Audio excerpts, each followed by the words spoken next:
Prashant, for putting this panel together and also launching this incredible challenge. We are all excited to see what will come out of this. I'm going to sort of get started by asking a personal question to each one of the panelists, and while I do that, I will also introduce you guys. I'll start with Anand because you're a true Goan boy, right? And I think what's amazing about you, Anand, is that you've built a near billion-dollar business. Your company, Turtle Mint, is an insurance tech platform. You've clocked more than 500 crores in revenue last year. But, and of course, Bombay is like an obvious fit to be in, but a couple of years ago, you decided to open an office in Goa, right? So why Goa? Great. So I think, thank you for having me on the panel, and it's really good to be back. So obviously, the Goa connection is there, but when we started the company about 10 years ago, I was trying to recruit people, and as a startup founder, and many of you who are trying to start up, you will realize it's really hard to get people to join you on your mission when there's nothing, with you, just a couple of people maybe starting out. And my pitch to them used to be that, at some point you will be able to work in Goa, and so that's why you should join us. And it took me a few years to actually deliver on that promise, and some of the early engineers who joined me, they would keep asking me, when are we going to get the opportunity to work from Goa? So when COVID happened is when we realized that people were already working from Goa, and then it was like even bigger shame for me, to hide from this. So. And then I met Neville, and actually Dilip, who the minister also mentioned, was my batchmate in school, at Don Bosco High School, and he introduced me to Neville, and then it really clicked. I realized it was not so difficult, and we made it happen. Yeah. So Anand is basically saying that the secret to building $1 billion business is have an office in Goa. That's how you recruit talent. Absolutely, and have Goa as part of your pitch. I mean. Incredible. Okay, we'll come back to you.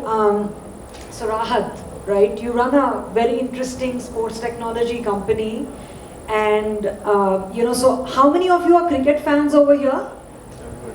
Everybody, right? So if you watch like cricket on TV, so all of those drone shots that you see, and all of the live player tracking that you see, that's all Rahat's doing, by the way. Wow. So if you want to meet. We'd also ask you to get us to meet Virat. Yeah? Yeah? Okay.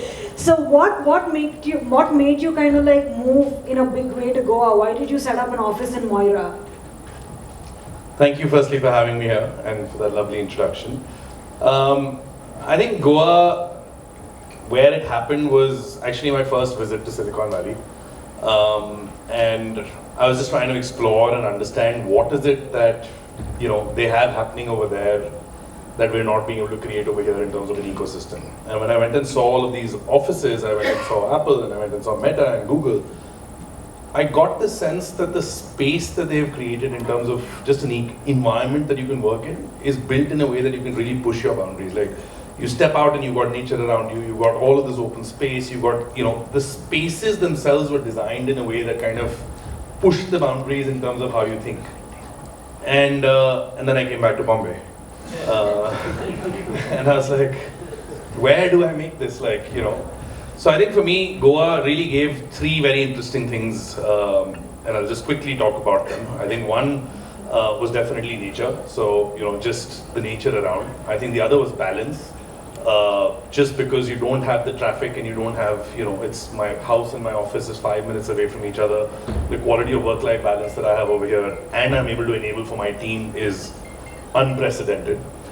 And I think the other interesting thing was hierarchy, which I noticed after actually coming here, which is that, I grew up in North India, and it's very hierarchical, not just in office, but, even relationships, everyone's very sort of, if you're senior and you're junior, then it's, there's a certain this thing. And whereas the moment you land in Goa, all of that guard just drops down. Like, you can be the biggest CEO of the biggest place in the world, but you will come and land in Mopa in your chaddis, and it is so egalitarian in terms of just a society that it's a very, very interesting way to be able to push the boundaries of innovation. And I think for me, all of those things put together was a very strong reason to be able to create what we now built in Moira, which is an innovation lab. So all of our technology deployment that we do for the IPL that's happening, for example, right now is all out of Bombay. But everything that we're building for the next 3 years is now all out of Goa. That is so incredible. That is so incredible. We'll come back to you to know more. Ishan. So Ishan heads strategy for a solar solutions company. And I think what's amazing about what they've done is that in a very short span, you've been able to scale very rapidly, and you're growing at like 2x almost on a year-on-year basis, right? They've clocked in about 35 crores plus in revenues last year, and they're Panjim based, right? So why the move to Goa? Actually, I'm going to just pick up from both what Anand and Rahat said.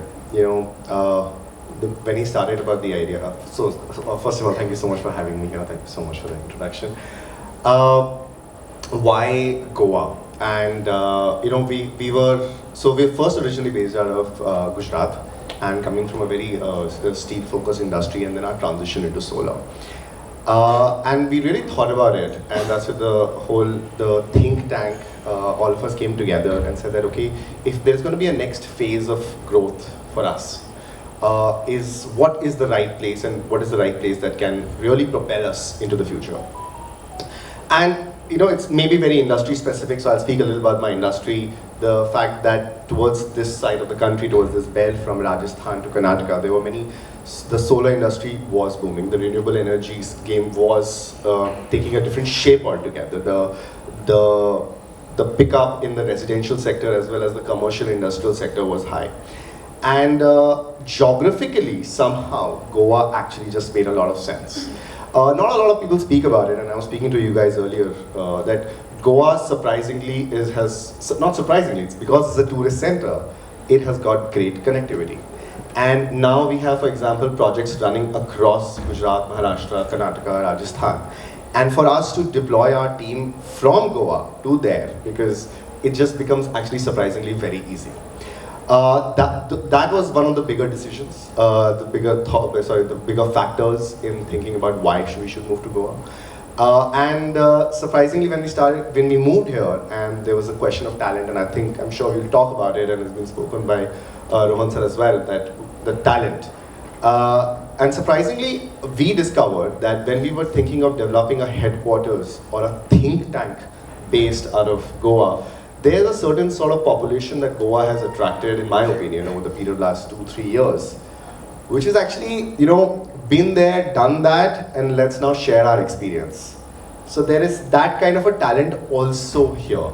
And we were able to actually leverage upon that talent, learn from that, and speak to a lot of people of the same thinking and mindset, like the panelists here, and many people across that you will continue to come across.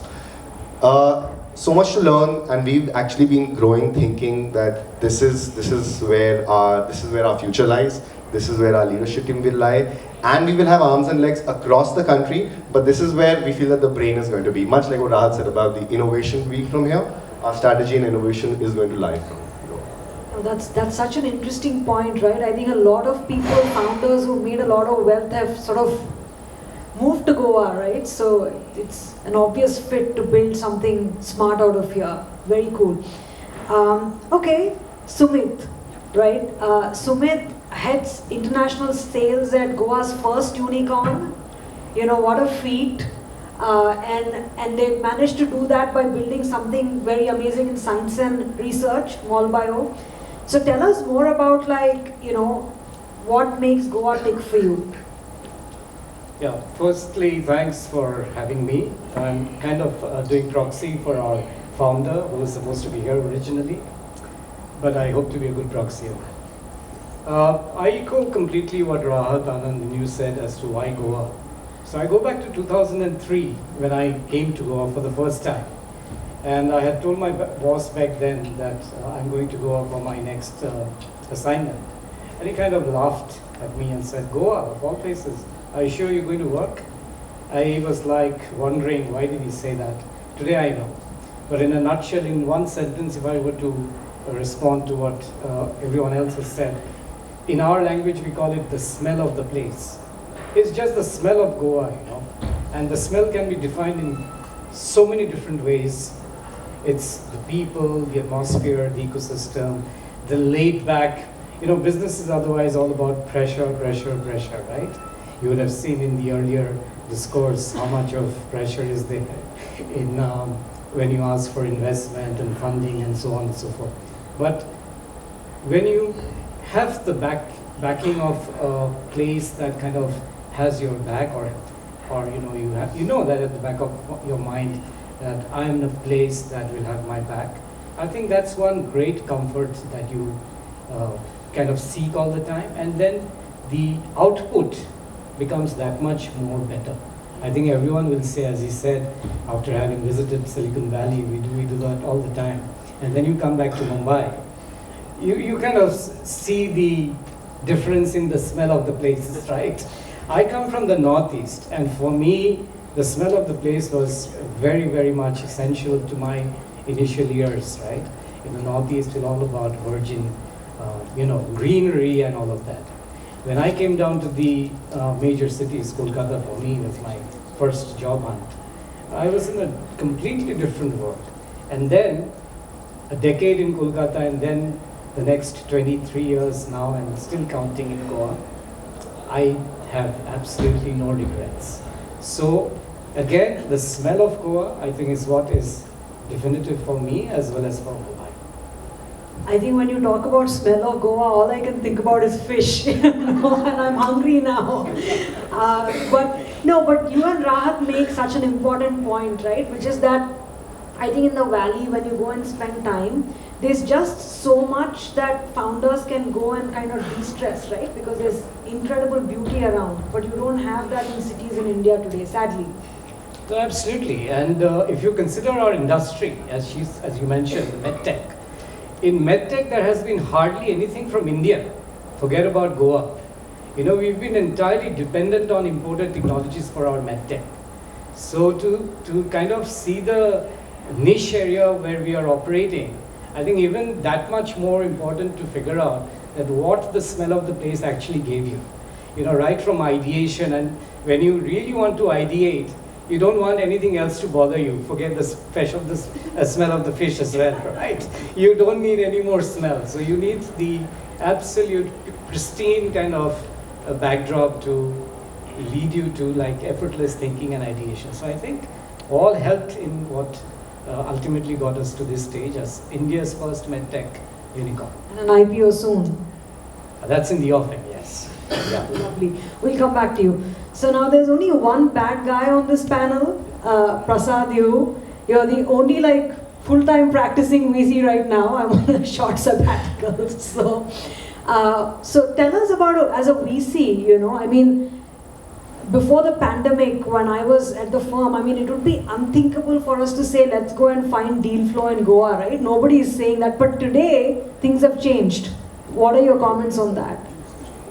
I think for all the right reasons that everybody pointed out, from smells to to why we are going to be here.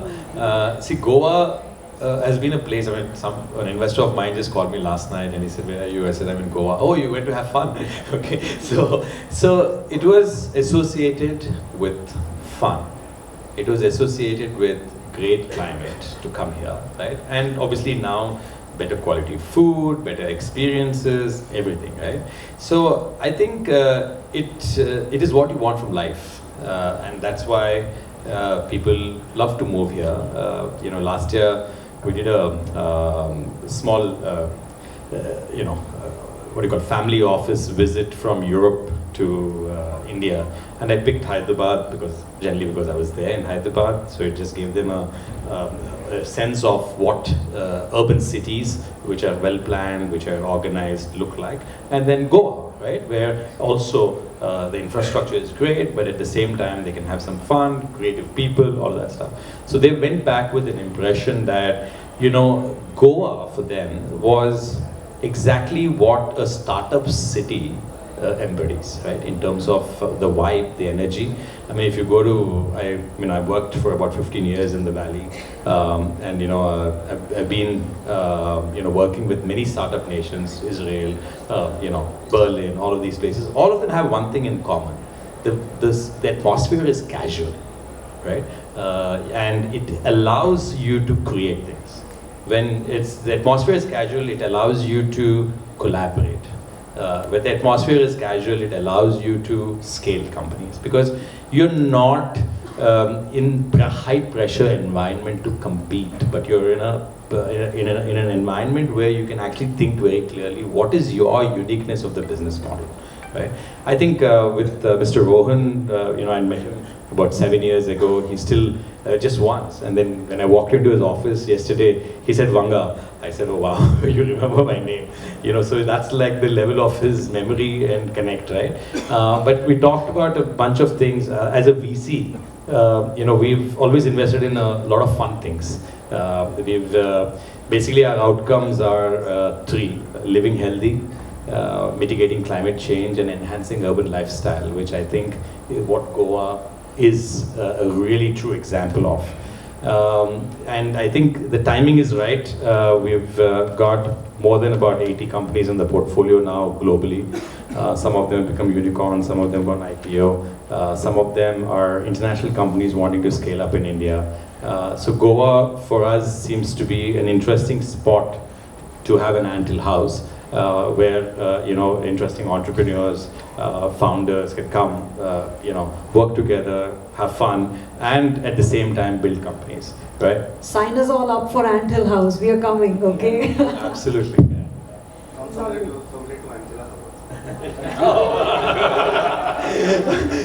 We only want capital from there. That's a Freudian. That's a Freudian slip. We all want Antilia. Okay, lovely. Okay, I'm now going to sort of ask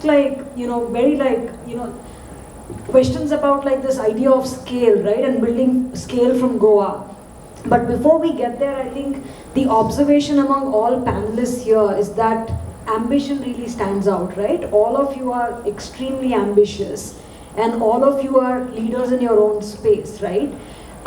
So how do you all think about ambition and scale for your own businesses? Can you talk a bit about that?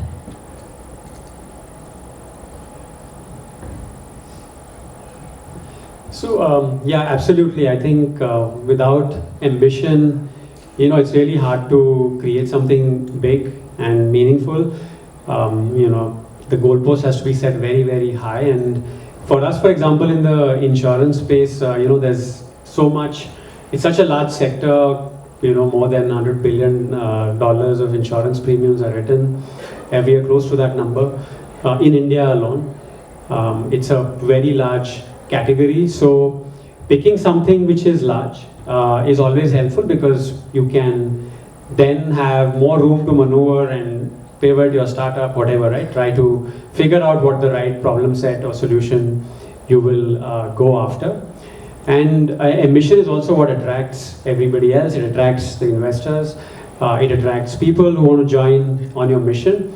So it's the very foundation of, thinking big is the very foundation. You have to, of course, work hard and execute against that ambition, and that is a different ball game altogether. But it starts with that. Yeah, started like that for us. I think one of the first things I noticed about Anand when I just met him is that he's got ambition coupled with Sasagad. And I think that's key to longevity, isn't it? Yes, absolutely. I think actually if you want to have a Susegad life, then you should buy insurance. So, so that's the Goa connection to this idea probably, yes, but yeah. There you go, yeah, that's how it works. Because it's a really long race, okay? It's not a race that is about even a couple of years, 3 years. I mean, we've been at it for 10 years.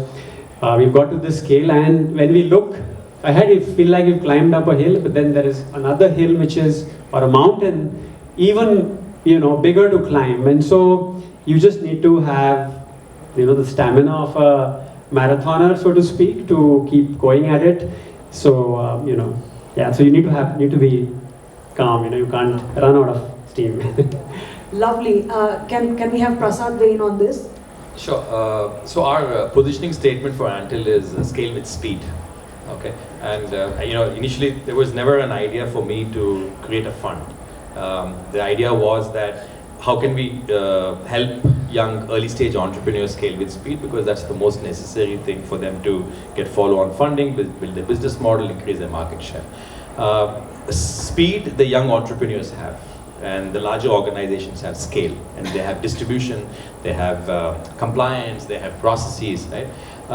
Coming from a large company like G Capital, then taking it public, Genpact, right? We've looked at almost close to from 20,000 to 75,000 people over a span of 5 years, right? Again, we had to work like a startup to be able to build that. And that kind of taught me that scalability with speed is very important. But the young entrepreneurs can fail faster, can make things better, right? I think this framework is what we built over the years, and that framework just doesn't need capital. It needs a sense of how you position yourself in the market. It needs distribution. It needs business model refinement, and that's where we focus on as Antil. We are not known to be a VC. We are known to be more as a speed scaler, and that's where I'm a good guy, not a bad guy. You had to come back to that. Okay. Lovely. Isha. Very quickly, so when we looked at our business and scalability, there is a generic sense of how an EPC business is, if you look at it. And we thought that how do we actually combine certain values of like a consulting business with it as well. And what the conversation right here from here was, how do we refine a particular business model? And what I said earlier about having the brains here but the arms and legs across the country. For us, scalability meant that what are the things that we can actually eliminate from our core business, which we actually don't need to keep in-house. And let's see what is the most important thing for this business, which was for us a sort of technical expertise and project management skills. And we thought that this is what we want to do, this is where we want to build our strengths on. And the rest of the operations across the country, we don't need to actually keep them in our house to say. So for scale for us, building that core strength here and expand our network with multiple institutions, multiple partners across the country, having a strong set of people who are actually a lot of travelers. So the miles that we put on our cards is actually pretty immense. One of us is always traveling, then there'll never be actually all 5, 6 of us who are sitting here. There's somebody who's always traveling. So this is where we came with scale. Think strategically as to what is the most important thing that you need inside your organization and what you can outsource and keep it outside. And that's how we are expanding, and that's what our aim is. Momentum is everything then. Lovely. Rahat. So I think ambition is a very interesting thing, because I think with time it changes and it kind of moves around a little bit. It's a little fluid. So I think when we started the company, it was very simple ambition. We literally started this company as a college project at Ashoka University. It was. How many college students here? Can we? Oh, that's about 15% of 20% of the audience. There you go. Yeah. So this was literally a college project which me and my roommate decided to do, and then it just got a little serious to 150 people now. So now you can't go back. But. I think at that time the ambition was just that we knew that between Gaurav and myself, we just knew that we could do something really exciting together. There was no idea of what that meant in terms of scale, what that meant in terms of revenue. We just knew that together we were a really good team, and that together we could really do something exciting. And that's what ambition was. And then as we evolved as a company, I think the definition of ambition kept changing till we got some bad people on our cap table, which are called investors. Where suddenly, recently, and when we bootstrapped for 10 years, so 10 years we ran it as a profitable business and then decided to raise capital. And suddenly the ambition over the last 2-3 years kind of shifted from just creating and being excited about things to, now the status of what we're seeing even on the panel of being a unicorn suddenly became ambition. And you start chasing this whole numeric number of saying, oh, you want to get to a numeric outcome.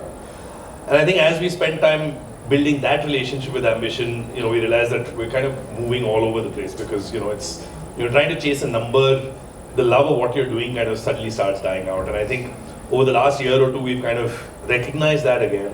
And I think where we've gotten to today is the numbers will follow. It'll happen. We know what we're doing. It has created reasonable enough impact globally. And I think for today, what really, the two things that Gaurav and me really align on in terms of ambition for the organization, one is in the niche industry that we are in, which is sports tech. We want to be able to build a brand out of India, very proudly Indian, that really impacts sport globally. I think that's an ambition that we're really excited about, really being able to recognize. It bothers me a lot that we don't have too many brands out of India that are global brands that you can talk about. We're not a B2C company, so I don't think we'll ever get to that point where people can talk about it, but we want to be able to make sure that everybody in the sports industry knows us and recognizes that we've created technology that nobody else in the world has been able to do. I think we'll be able to do that. And I think the other ambition for us is the people.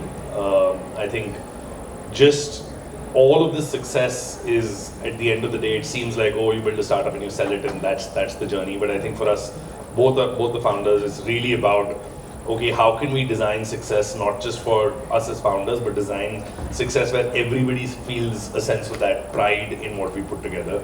We're very fortunate that every technology piece that we do gets shown to the world. So I think that little bit of sense of achievement comes every time that you built a piece of technology and then you're sitting with your family at home watching the IPL and you're like, that plot at the corner that has these dots moving around, I built that piece of it. And it's a really, really proud moment for these people. Yeah. And I feel like that is now the other really big part of ambition for us, that how do we build this in a way that success feels like a shared piece of success for everyone. Are you hiring? There are people here. Absolutely. I'm desperately looking for people from Goa because a lot of the people that we've had to, hiring has been a big conversation. We've still had to import a lot of talent. But yeah, we're desperately hiring. So there you go. Some resumes will follow your way today. Can we get Sumit on the topic? So it's 2012, 16th of August. Shriram and Chandy, the two founders, had an idea.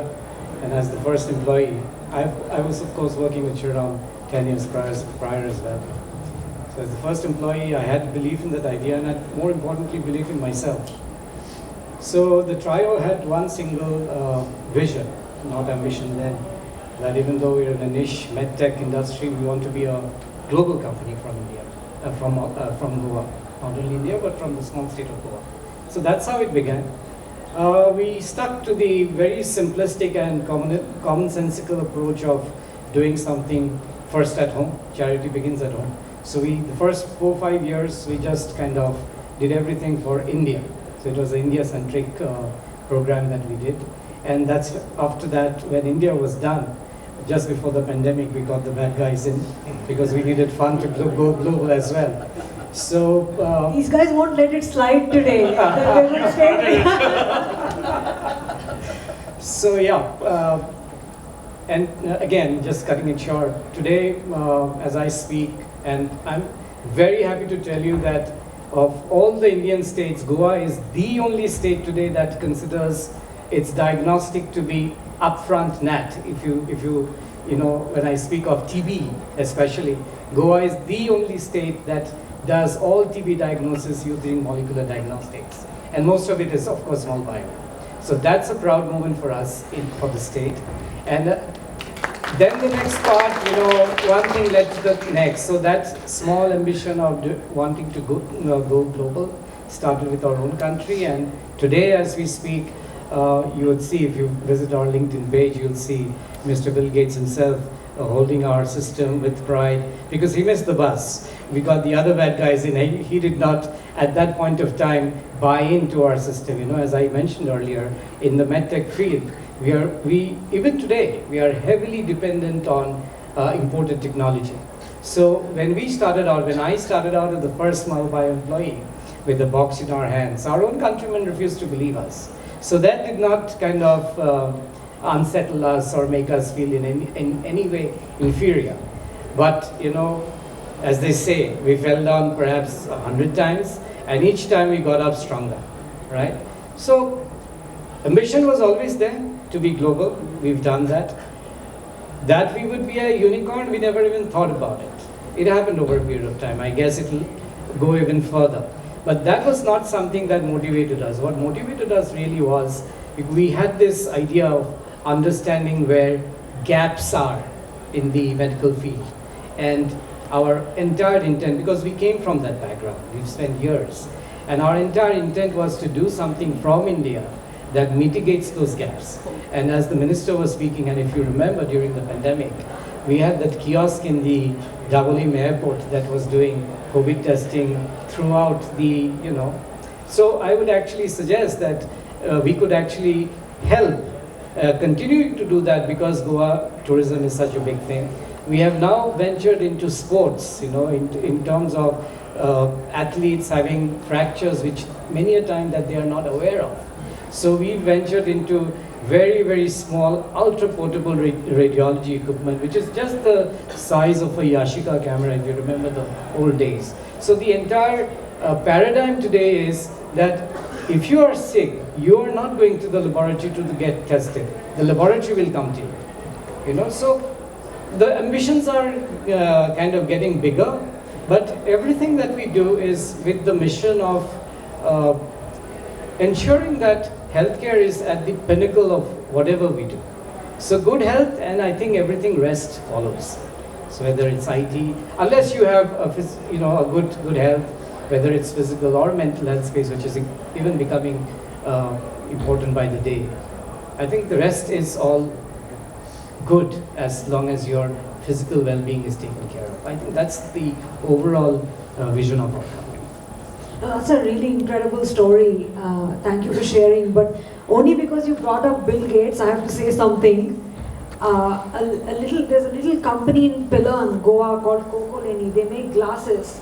So Bill Gates recently bought about 40 pairs of glasses from this Goan company, and he's wearing. There you go. And I thought it was just amazing, that he buys his glasses from Goa. Who would have thought, right?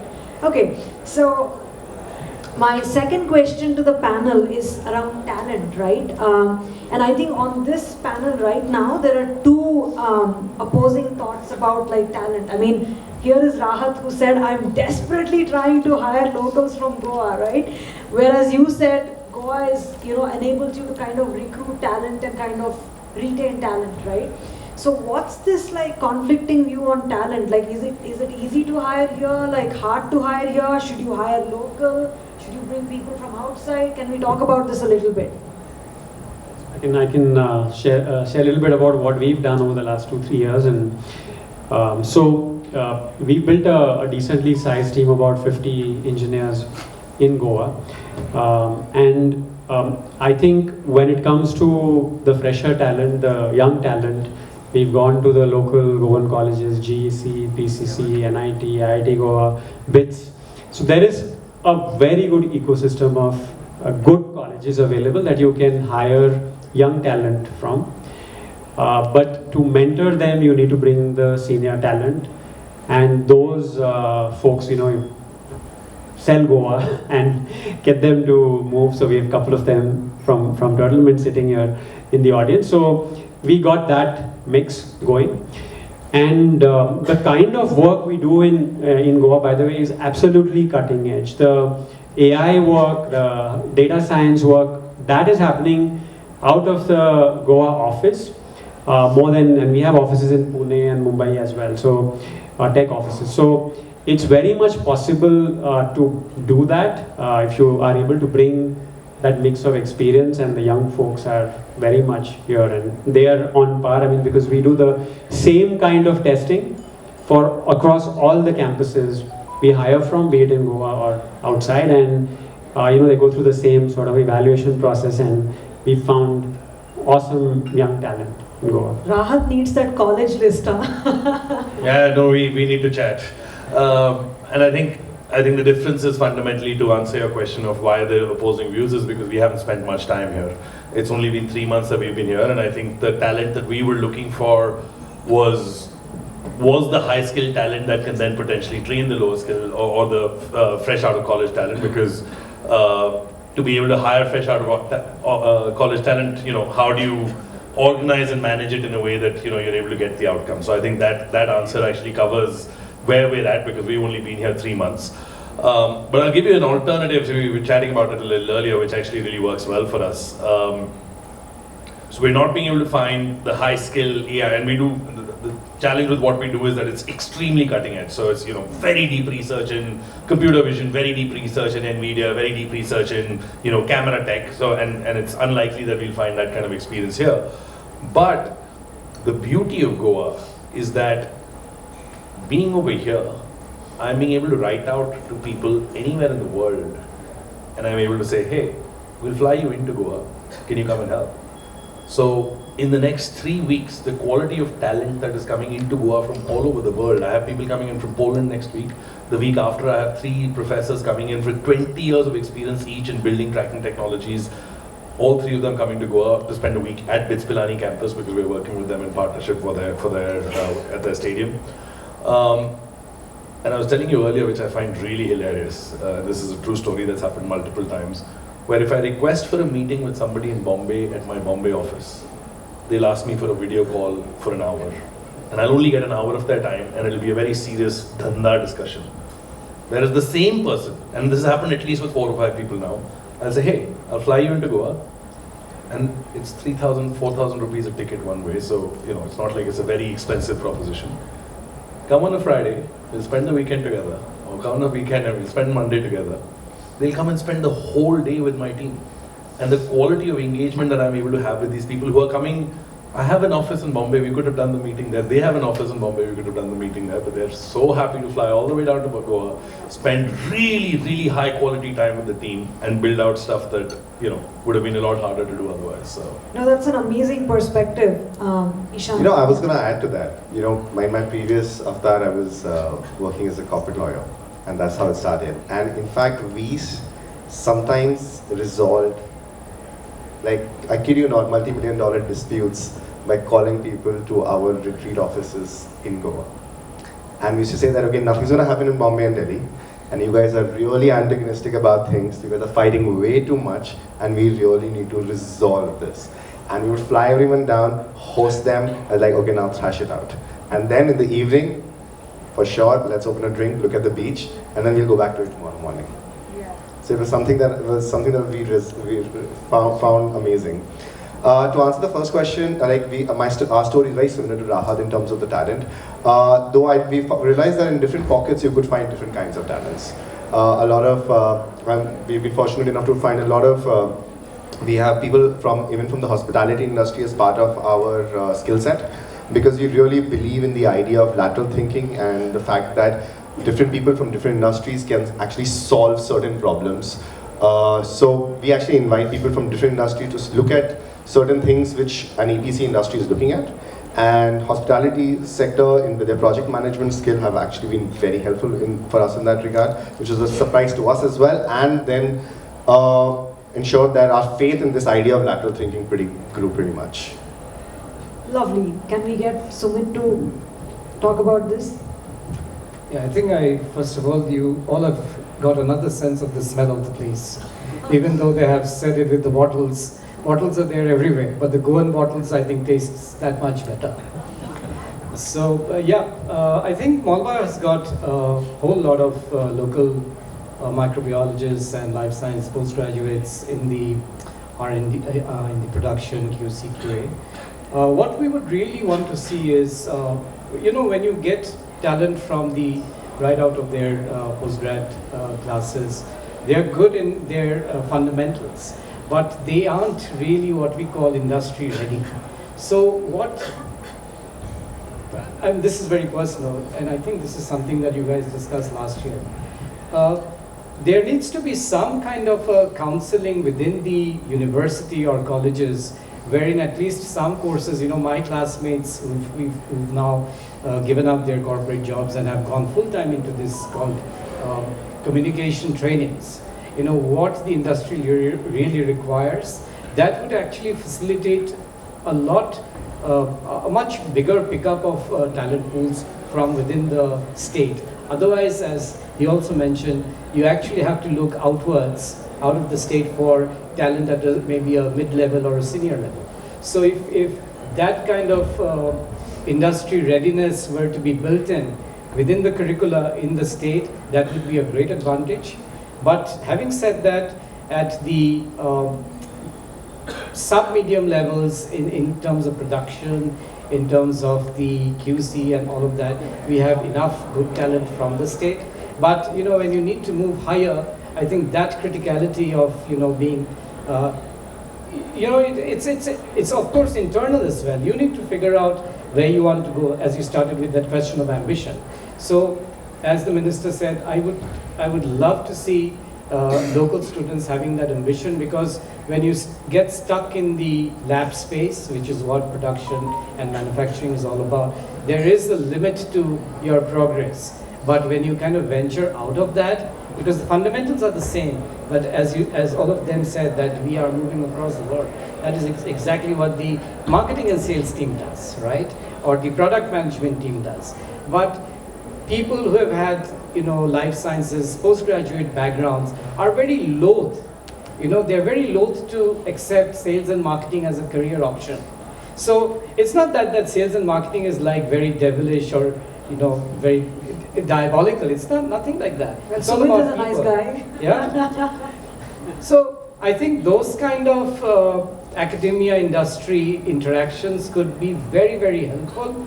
And because there are so many industries there in Goa, and we being one of them, we would love to kind of support those kind of interventions if they're at all possible. I'm sure they're possible. Yeah, and I think with players like you sort of adding to the ecosystem, we'll see the talent kind of moving, in the right direction, hopefully. So if you spend a half a day in Mumbai, you would see we've got a workforce of nearly 1,000 here in Goa, right? Out of the 1,000, I would say more than 50% are not from Goa, right? So I think that answers it. So if you need to have more people from the state, then probably that is what we are looking at. Sure. Sure. All right.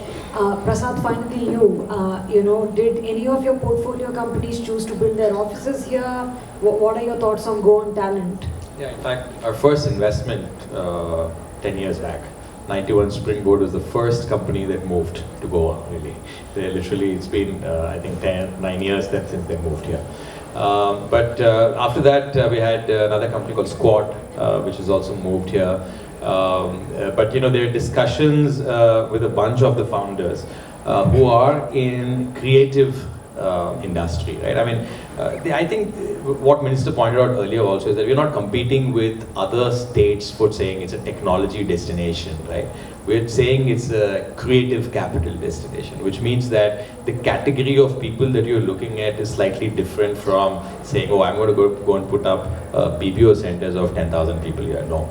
Right? I mean, the idea is to ensure that what is the strength and the core competence of the place, what does it offer, and based on that, how do you create a talent pool? Also, being in the industry for a while and in the valley for a while, and being part of that whole Stanford ecosystem, what I've realized is it's a mafia between the academicians, the professors, the startups and venture capital. It is a very interesting network that allows creativity in unstructured environments to grow and get funded.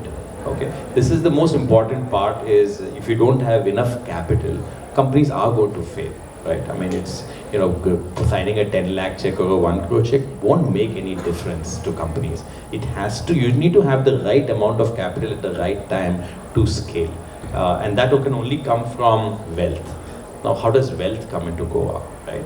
Is wealth not there in Goa? Of course it is there, right? But do they have opportunities to invest? Maybe not. So you have to be able to create that wealth, and that wealth will come from family offices, that will come from funds, that will come from people wanting to move. So what is Goa offering as a destination for some of them? Other than a good life. I mean, I'd like to move. I come here every 2 months to just eat good food and have just to refresh my brain and rejuvenate and go back and do something. So as you said, you need a little bit of slowing down to actually scale with speed. right? So that allows me to do that, and maybe that's one of the things, right? What are the other things that as a government that we want to do to help to get wealth into Goa, right? I think that's an important aspect. No, I mean, you go on. Sorry, no, I think that's a great point to just say that Varsha, you should think of setting up a fund in Goa and Maybe. accumulate that wealth Maybe. together to redistribute I to will, startups. I will raise money from all of you on the stage. You know, I'm accepting $2 million from each to begin with. As long as you match it with two. Okay, let's talk about a slightly, I'm going to sort of make this a little bit controversial now. You know, I was meeting this very bright AI startup, you know, a couple of weeks back, and I think the point of view was that they're trying to raise capital from Goa, and I think the point of view from the founder's office was that there is probably a perception about like companies that have moved to Goa, right? I mean, are you ambitious enough, or will you scale, or like, you know, so on and so forth, right? But you guys seem to have done it very successfully from Goa. So I want to understand from you, you know, when you're fundraising, what do you think investor perception is like, right? If you're raising money from Goa. And also from a VC's point of view, Prasad, if a company was looking to raise money from Goa, how would you kind of look at that? Who wants to get started? I can start first. Yeah. I mean, look, I think to me, it's not the place, it's the founder. Okay, because we do early stage, there's not much to analyze really. Okay, so whatever the founder is saying, we say, okay, fine, great. But we meet the founder multiple times. Okay, to me, the founder is the most important ingredient in this whole puzzle, right? Of scaling up. Idea, timing, all of that is fine, but if the founder is solid and is persuasive, is passionate, is courageous, a lot of qualities that the founder has, which I think, having met so many now, you know, you just get a good gut feel for it, right? I don't even want to see the numbers. I don't want to see anything. I just want to meet the founder multiple times. I think this is a very important thing. So it doesn't matter really from whether you're from Goa or from Nagpur or from Vizag, right? I mean, we funded a company which is from Nagpur that came to us and said, listen, with a swab, we're going to tell you whether you have mouth cancer and other types of cancer. And we said, oh wow, how do we know whether this is true, right? Because of the network, hospital network we have in the back end, we gave it for clinical validation. They did it faster, and within a year they are 98% accurate. Now they're 100%. They're launching the product, right? So came from Nagpur. From a place that probably is not known to do medical testing, right? Founder from Coimbatore now is created something called Deep Holistics, which is now scaling up globally. So they take saliva, blood, stool, and physical biomarkers, and they actually manage the patient for 1 year.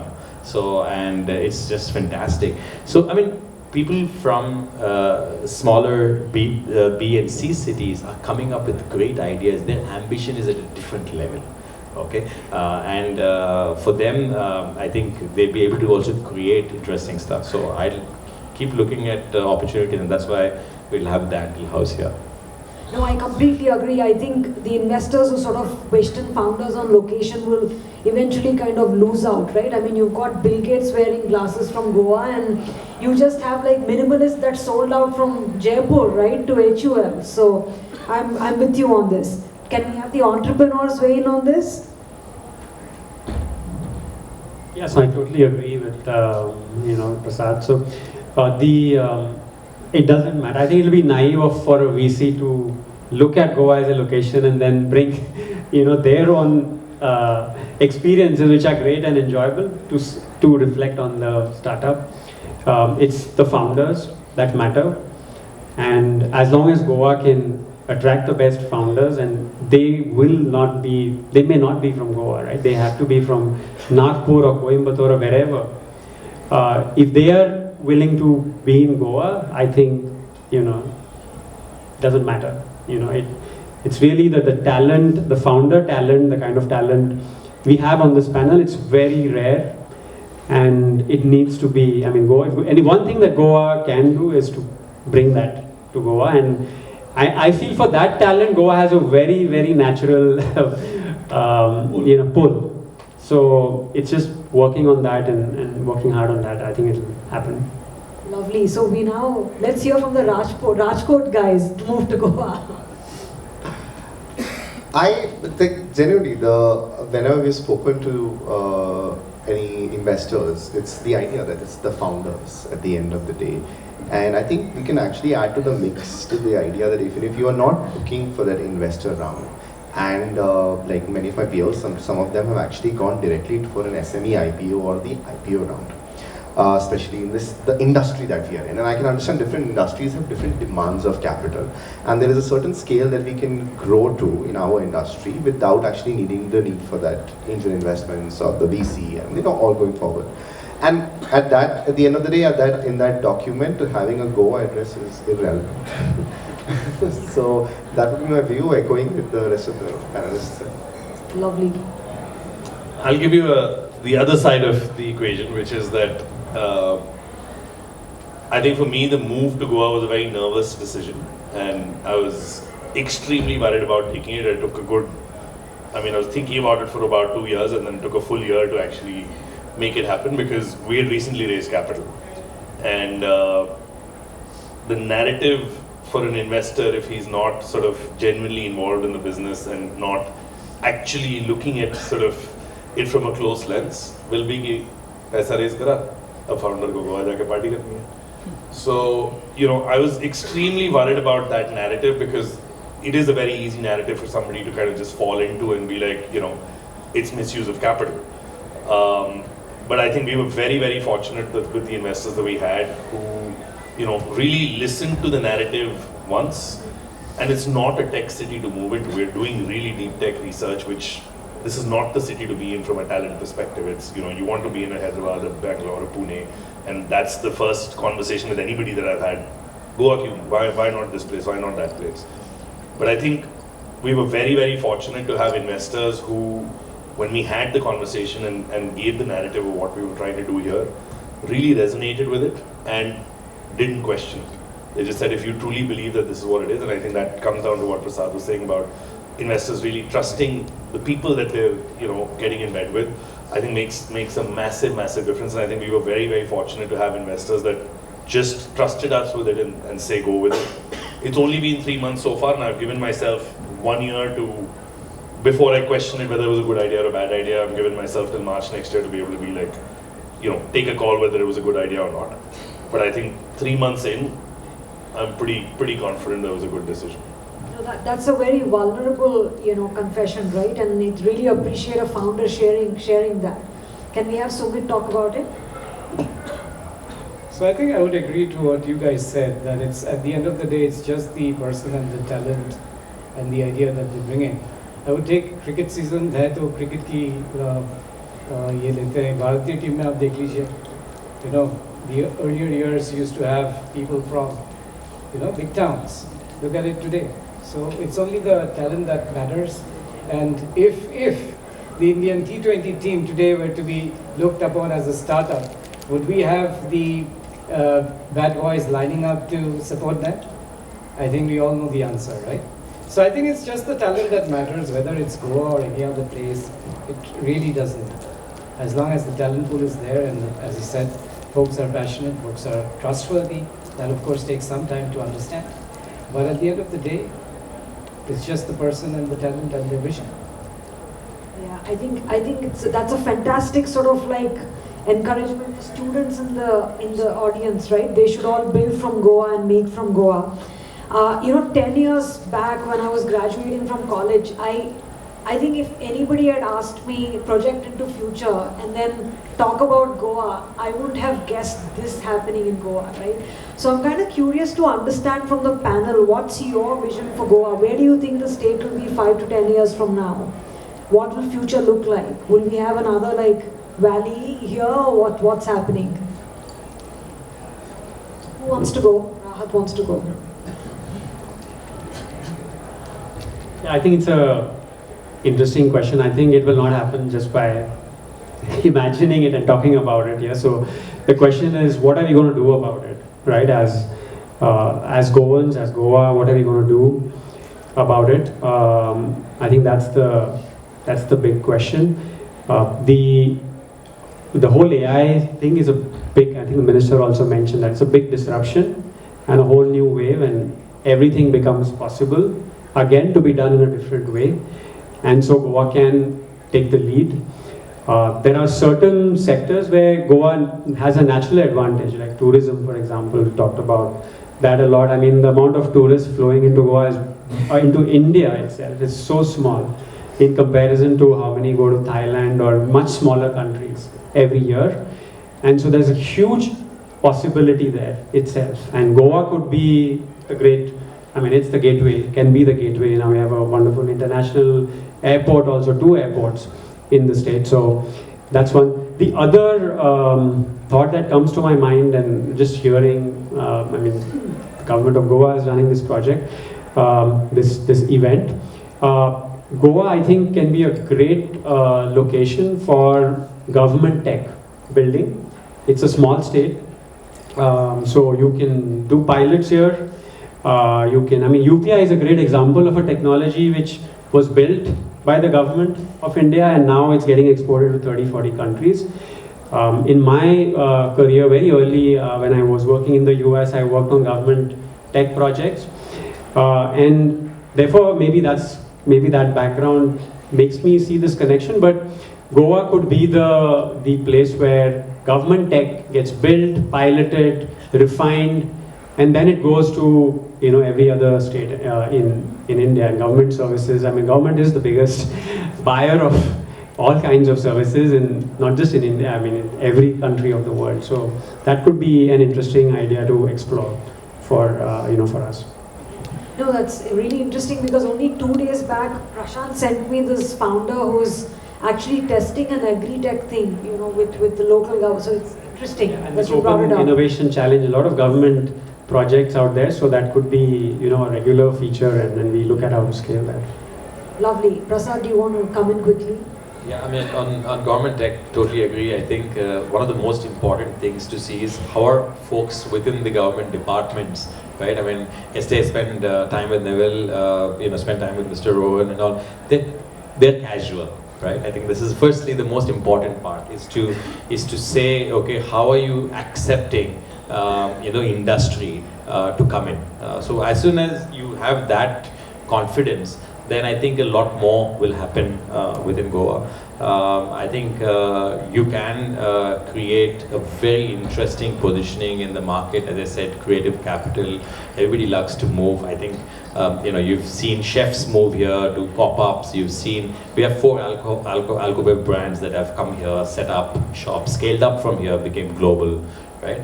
So we have, I think it's a place that's a combination of urban lifestyle and whatever technologies you want to call, AI, blockchain, deep tech, whatever, right? But that lifestyle portion is so strong in Goa. You could almost make this as the most urban lifestyle spot in the world, right? Right now, obviously, India is on the radar for every country, saying that, look, we are basically every 5th person in the world today is an Indian under 35. I mean, that's the statistic that you only want to see, right? And that shows how big India is from a young market, right? So I think Goa has a great, vision from that standpoint. I love the ideas on this question from the panel. It's really cool. Anybody else wants to come in? I think just adding to the ideas, I think listening to the minister speak when he was talking about the future of Goa from a hub of creativity, I'm going to steal and suggest an idea that I heard when I was speaking at a conference in Birmingham, where they coined a term called create tech, which is technology and creativity and the amalgamation of that. And I really feel like over the next 5 years, that is really a place where definitely government tech, but create tech is a place where the kind of community that there is over here of people that stayed back post-COVID is a very interesting sort of filter of people that stayed back. And it's bizarre the number of people that I have met at parties and then called them to office the next day and engaged in project work. So, literally met somebody last week at an evening, and it was a core problem statement I was trying to solve where I needed somebody to visualize, and she's like, oh, I'm an artist, but my core work is data science. So I work with data science presented in art for impactful work. And I was like, that's exactly what I need to do for my ball tracking project. So come on board. So, I feel like that intersection of creativity and technology is a really powerful tool.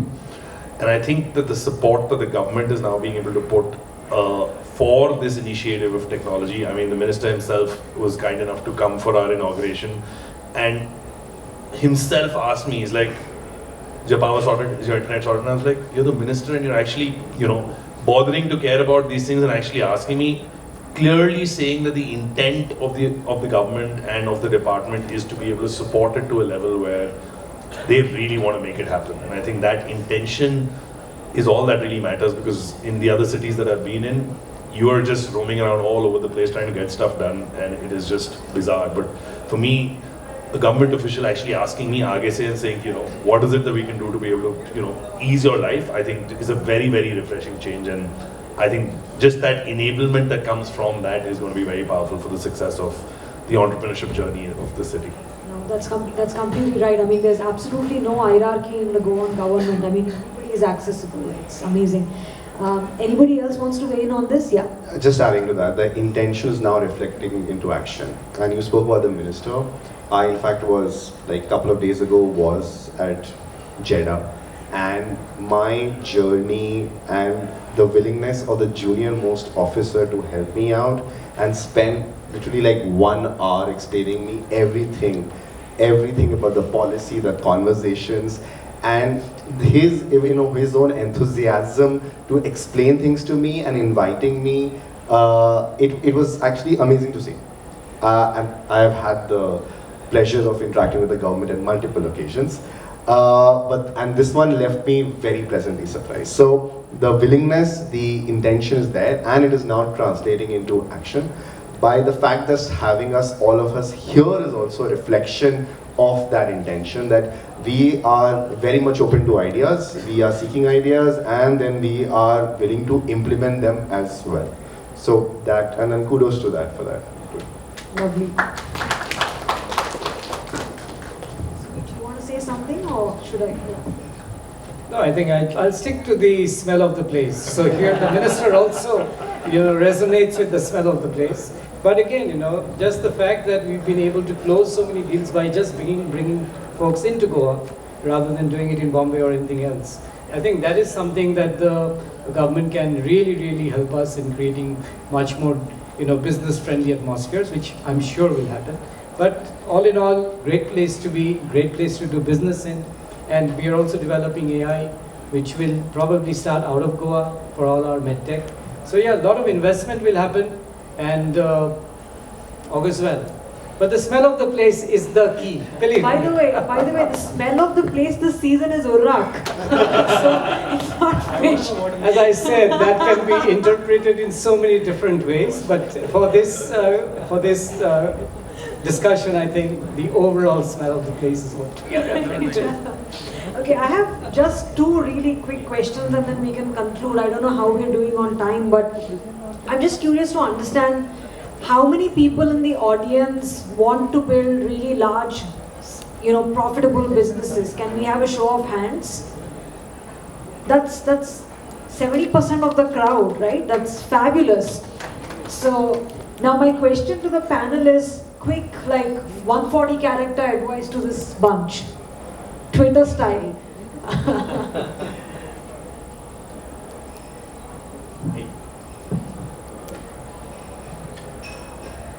Yeah, I would say, dream big. It's a marathon, but you have to run it like many 100-meter sprints. So be ready for that. Ups and downs, so mental strength as well as your even physical strength is also very important, and lots to do, and be open, learn. Yeah. Lovely. I think I'll stick to our positioning statement. Scale with speed, with passion, energy, purpose, and fun. Okay, just ensure that what you're doing, you like doing, and you love doing, and things will happen. You don't have to dream to be a unicorn; it will automatically happen. I'll polish that, create value, and valuation will follow. Lovely. Nice.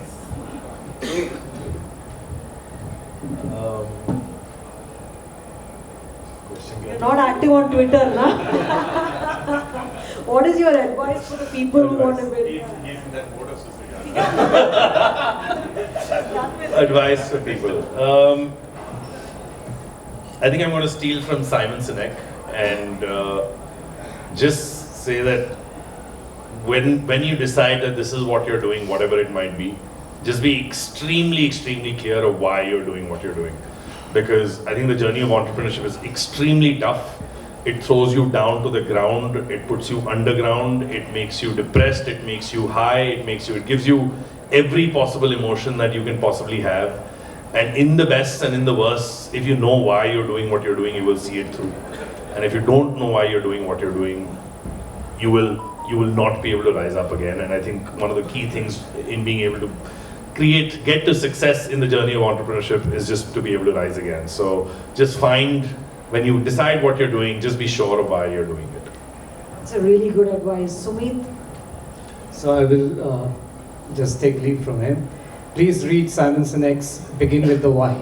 It's a beautiful book. And my two pieces, dream big, but do it step by step, brick by brick. Nothing, for us, for all of us, I believe, business, whatever we've done is like religion to us.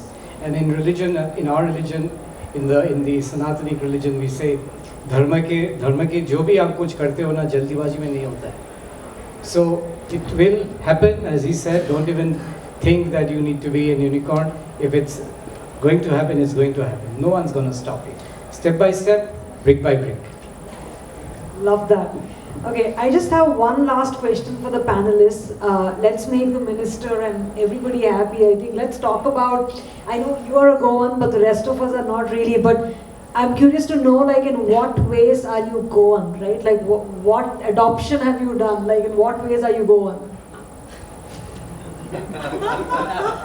Ishan, what was that? I think I was just going to open my long hair. That's what I was going to do. I thought that would be too dramatic, but yeah, it's I have a poster right outside my house when I got a house in Goa, as that it actually spoke about take things slowly and absorb, look at life. I came from Bombay, like spent like 14 years there. So there's always that haste in everything. And Goa has taught me to be so much more mindful of everything that I do, whether it's people, processes, relationships, everything. Koi jalbazi nahi hai. There's nothing. No one is going anywhere. +1. I haven't moved here, so. But no, I think, look, I've been coming here for the last 20 years of my life, and I love to keep coming back. I think it's a place where I always call it's like my soul, right? I mean, so basically, I like music, I like food, I like a good life, I like to meet people. Yesterday, me and Neville were sitting at a small neighborhood bar, and then we had like 10 people walk in, hug each other. We made new friends. We found the guy who got COVID first in Goa. So, it was so much fun, right? Just being here. I mean, it is just the human connection, I think, is so important. And for me, that is what makes Goa at me. On that note, Prasad, please move quickly. At least the Angle House. Starts there. Yeah, so, you can take a Goan out of Goa, but you can't take Goa out of him. So that's how I would describe myself. I was having this discussion one day with somebody, and he said, okay, Goa chota sa state hai, just 10 lakh people. Yeah, I told him, yeah, Goa is not a state, it's a state of mind, and that's what everybody is saying as well. We hear that, from all the panelists. But some very typical Goan things. I mean, like I have lived in many parts of the world and had mangoes from all over the world, but Mankurat is the best mango.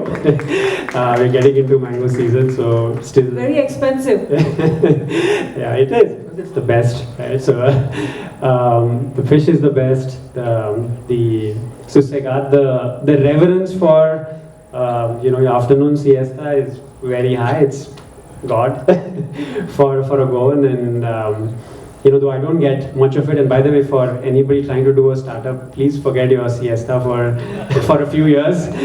You need to put in those 70-hour work weeks. That some unpopular discussions, I know, but for a founder, there's no other choice. But yeah, I think these are things I really hold close to my heart. Those are the very ways in which I consider myself gone, so it's nice. What about you? I think for me, I'll go back to what I was mentioning at the start as one of the key reasons that I was very excited about Goa, which is this whole idea of not having hierarchy and being very egalitarian. And I think that's something that is such a refreshing change for me to just be in an environment, because we work in a very cutthroat sort of industry where, there is a lot of pressure. And I think to be in an environment where, there is just no hierarchy. I mean, I literally walked around in my short. Today I was telling Neville when we walked in, I was like, this is the first day in Goa that I wore a shirt. Like, and when I go to my own office in Bombay, I have only worn a shirt. Like, and it just happens naturally. This was not a conscious decision. Like, naturally, I will go to my office in a t-shirt and shorts in Goa, but the same person goes to my own office in Bombay, and I will be in a shirt and a trouser. And I think that just gives a certain sense of comfort to be able to just truly be. And I think I reflect that in myself, but I also see that in the government. I think, with Neville, Sean, Pradeep, you can literally just pick up the call, don't need to feel like, you're speaking to a minister's OSD and feel worried before making the call. And every time that a call has been made, there has been action that has happened on it. And you're just like, this is, it reflects in every part of the system and the ecosystem. And I think that's what I really relate to, and I really, gives me a lot of comfort. Love that. Sumit, you. Anything but smell of the place. Okay, I will not. So for the first 24 years of my life, I've called Shillong home. For the last 23 years, Goa has been my home. And it's going to be that way, I think, for as long as I am alive. I think, again, not saying it anymore, to internalize it, it's just about that. Didn't say it.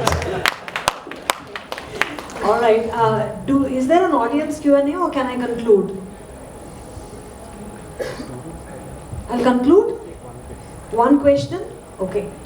One question. Who wants to ask that one elusive question? It's a lot of pressure. I know, people are shy. Okay, there you go. There you go. This.